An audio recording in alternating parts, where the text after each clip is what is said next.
Alright, welcome back everybody to Cole's Farm, North Carolina. It's August 26th. It's about 11 a.m. and 85 degrees already. Just want to make a quick video to demonstrate how I plan on refilling the division board feeders. Been thinking about it. It's too much of a hassle to remove them from the hive, to fill them at the house, or whatever. So basically I mixed up some 1-to-1 bee juice, some syrup. It's about 10 pounds of sugar in here, so equal parts or equal amount of cups of water, so 10 cups of water. And basically just going to use a funnel and a pitcher to refill the division boards. And at the same time, as you can see, the honey supers are on, so you can't treat for Varroa mites using apivar when you have supers on. So easy thing to keep in mind is when the apivar goes in, the supers come off, or vice versa. Pull the supers off, treat for Varroa using apivar. 45 days later, you remove it, and your bees should practically have no Varroa mites. So I'm just going to move this stuff out of the way, and we'll get started. Alright, so that's about 3 quarts, which I think is probably going to be, it'll probably feed each hive evenly. So, dump it on in.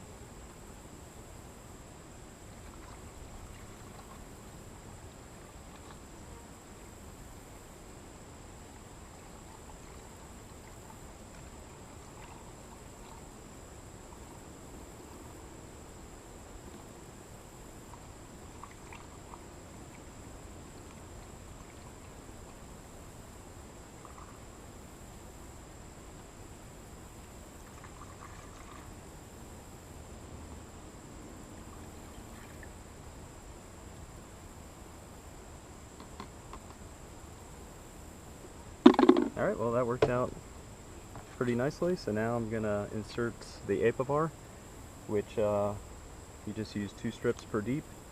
Basically you'll see me put one here and then put one on the opposite end. So this is some pretty nasty stuff. Keep out of reach of children. It's poison that treats for Varroa mite. So the reason you pull the supers off when you insert this stuff is because it's not safe for human consumption if you have supers on. But it's a necessary evil, I guess, because if you don't treat for Varroa mite, your hives will die. So that's what it looks like. It just looks like some clear plastic strips. It's got this tab on the top. Rip it apart. You'll see me do it, but hang the tab on top of the top bar, and that's it.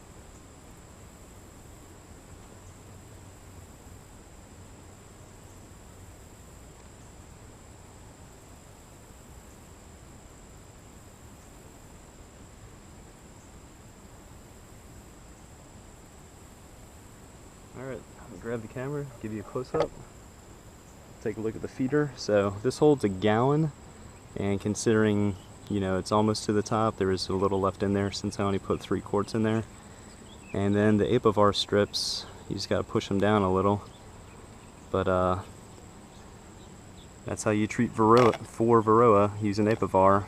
The concept is that the bees will crawl all over it because it's a foreign substance in the hive, and they'll get the I can't remember what the chemical is. They'll get it on them, and they advertise 99.9% is how much it will kill the Varroa mite. So I did this last year around the same time, and the colonies that I treated, which was basically just this one last year, survived the winter. So if you want healthy bees, I mean, this isn't the only thing on the market, but this is my 2nd time using it, and I'll continue to use it. I'm happy with it, so that's it. That's my method for refilling the division boards. Basically just using the honey bucket with whatever syrup you need. This time of year just 1-to-1, so the queen will, or the bees will continue to draw out some comb, and the queen will keep lying in it. And apivar to treat for Varroa mites. So just a quick video, help some new beekeepers out, and just show you what we do here. So thanks for watching Cole's Farm. See you in about 2 weeks when I'm back out here to inspect the colonies again.